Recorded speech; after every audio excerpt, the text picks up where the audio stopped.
From CGTN headquarters in Beijing, this is The Hub with Wang Guan. Hello and welcome to The Hub. I'm Wang Guan in Beijing. Pakistan has started a new chapter under Prime Minister Shehbaz Sharif. This ends a week of constitutional crisis, with former cricketing great Imran Khan ousted by a no-trust vote. Mr. Sharif, 70 years old, comes from a veteran political family. His brother Nawaz Sharif, if you remember, was Prime Minister of Pakistan 3 times. He himself was Chief Minister of 3 times of Punjab, Pakistan's second biggest province. Can the new captain bring stability in Pakistan? And how will he tackle 3 key relationships with 3 neighbors of Pakistan, namely Afghanistan, India, and China? For more on this, we're joined from Islamabad, Pakistan by Mushahid Hussain, Senator and Chairman of the Senate Defense Committee. Senator Hussain, great to have you with us. Welcome to CGTN. Thank you very much. Greetings from Islamabad and good morning to you. Greetings to you, Senator. First of all, can you bring us up to speed with the latest situation in Pakistan? I mean, is life back to normal? Because we saw protests or protesters by former Prime Minister Khan's supporters outside the parliament. Well, the situation is now finally stabilized. The transition has been relatively smooth, and Prime Minister Shehbaz Sharif has hit the ground running. He's meeting people, he's trying to form his new cabinet, and he's given his clear priorities on domestic and foreign policy.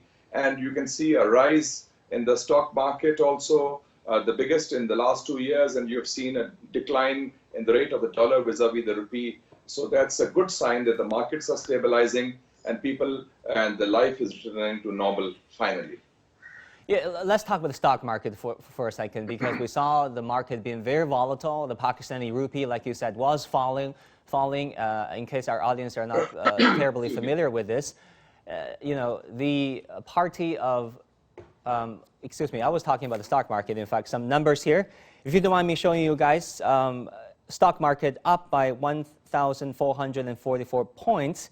That is a good sign. And also the dollar down to 182 from 189. But other than the stock market, how is the Pakistani economy doing? Is it also stabilizing?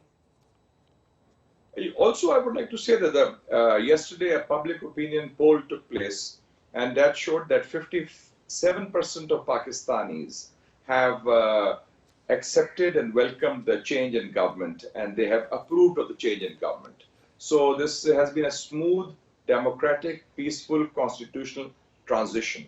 And also politically also, this is a huge coalition. I would call it a rainbow coalition, because it comprises 9 political parties from all sides of the political spectrum, the liberal left to the religious right, the middle of the road, and parties representing all the provinces. And remember that in the last elections, while the previous ruling party got 32% of the popular vote, those who did not vote with the previous party and those who were opposed to him were 68%. So those 68% are now represented in the current ruling coalition. All right, Senator Hussain, we know that Imran Khan had an international standing as a cricketer, a very successful one, we all know that. What led to his downfall? What would you consider to be, say, 2, 3 major factors? Well, there's no doubt that Mr. Imran Khan has been a cricketing legend, a superstar in the field of sports and philanthropy and public figure for the last 30, 40 years in the Pakistani national scene. I would say that, of course, he came as an inexperienced person in government. And some of the factors that led to his downfall, number one, the inability to coexist with the opposition, which was a very strong opposition. You see, in a parliamentary democracy, the government and the opposition are 2 wheels of the chariot of democracy. So he opposed the opposition strongly, he demonized them, and he tried to marginalize them, which is not possible. Secondly, an inability to cobble a team, a cohesive team that could deliver good governance. And third factor would be, I think, bad handling of the economy.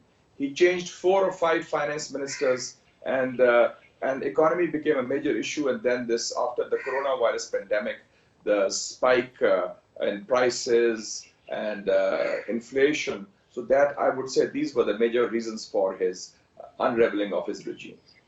Well, that is unfortunate, considered by some, but it's also the reality of Pakistan, showing really the growing democracy of Pakistan, like it or not, opposing forces, opposing views over there, checks and balances. And then do you think South Asia has or could have a tendency to follow a dynastic politics? Because in Pakistan, you have the Bhutto family, and now the Sharif family, like it or not. And also in India, we had the Gandhi family, and the same thing in Bangladesh and Sri Lanka. Well, in Asia, there is the politics of dynasty, and that makes a difference. And even now, you can see next month there will be elections in the Philippines, and President Marcos's son is going to be the next president of Philippines. And Marcos was president of Philippines 50 years ago. And in India, you have seen the same thing. In Sri Lanka, you have the Rajapaksa brothers, and that is a fact of life, that politics revolves around famous surnames, which means their brothers, their fathers, or their mothers. And that is an accepted reality of politics. And it happens sometimes in the United States also. You have the Bush family, of course, elected. Exactly. And you have the Clintons coming in, Bill Clinton and his wife Hillary. But at least as long as they are directly elected and they're not part of any monarchy, I think the people accept that. All right, Senator Hussain, what about the challenges before Mr. Sharif, the new prime minister? Because Mr. Khan's members have mass resigned from the parliament. The new government might have to hold by-elections to re-elect up to 100 seats. And Mr. Khan has hinted his opposition would continue. Give us a sense of how big a distraction that would be for the new government. I would say that there are three paramount challenges for Prime Minister Shehbaz Sharif as of now. Number one, he needs to give the country, Pakistan, a healing touch, a soft touch, because we have had divisive politics, we have had polarized politics, and the opposition and the government always having a confrontational situation. We need to be more consultative, more cooperative, and we have to work together, number one. So there has to be no politics of revenge, no politics of vendetta or victimization. Secondly, stabilize the economy with a cohesive team, inspire confidence among the people of Pakistan and the international community about the Pakistan economy. And third is that ensure there are rules of the game, electoral reforms to prepare for the forthcoming elections, which are going to come in 6 months or 9 months or within a year. So I think these are the foremost challenges. And then, of course, there are challenges of foreign policy also, especially in our neighborhood, which requires peace, stability, and normalcy after 4 decades of war and after the American exit from Afghanistan. And another major hurdle is the court case Prime Minister Sharif faces, along with his son Hazma Sharif. This is a 7 billion rupee money laundering charge. You know this better than I do. For which Mr. Sharif was detained for more than a year, and now he's on bail until April the 27th. How is he going to handle this? Well, I think the rule of law will prevail. Let the law take its own course.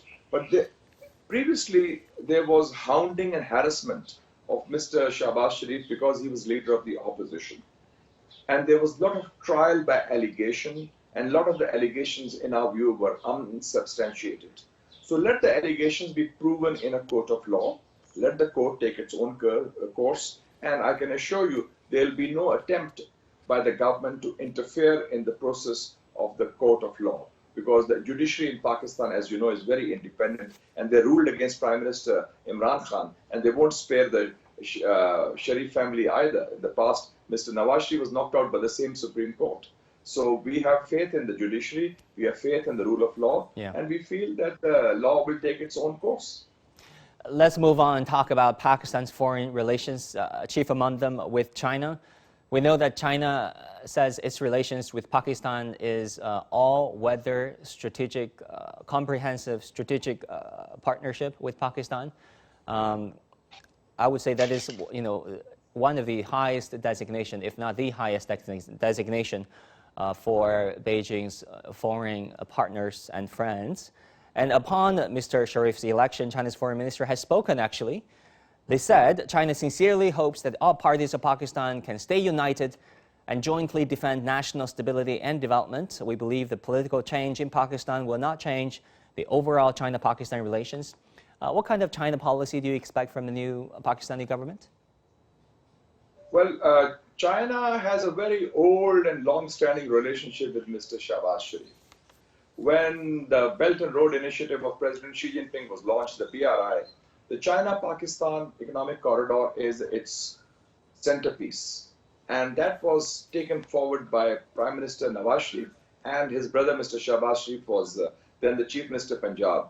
And in his first act, the first day in office as Prime Minister, Mr. Shehbaz Sharif met the Chinese acting ambassador and told the Chinese acting ambassador that Pakistan considers China as Pakistan's closest friend and strongest partner, and we will take CPEC forward with new vigor, with new vitality, and in a rejuvenated manner. And you will see a broad-based acceleration in Pakistan-China relations in all domains.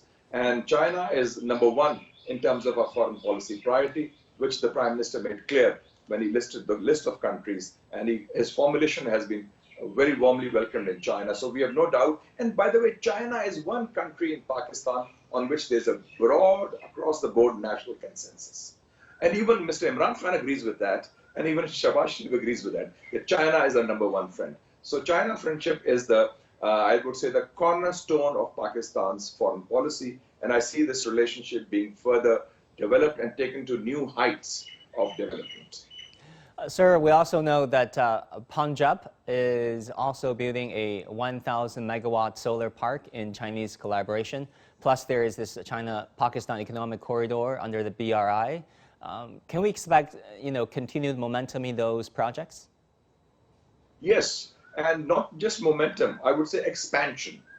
Because the first phase of CPEC was completed under the period when Mr. Sharif was in power. In the first phase, the second phase has begun, and you will see perhaps acceleration in the field of agriculture, in the field of IT, in the field of tourism, and also infrastructure, especially the railway project.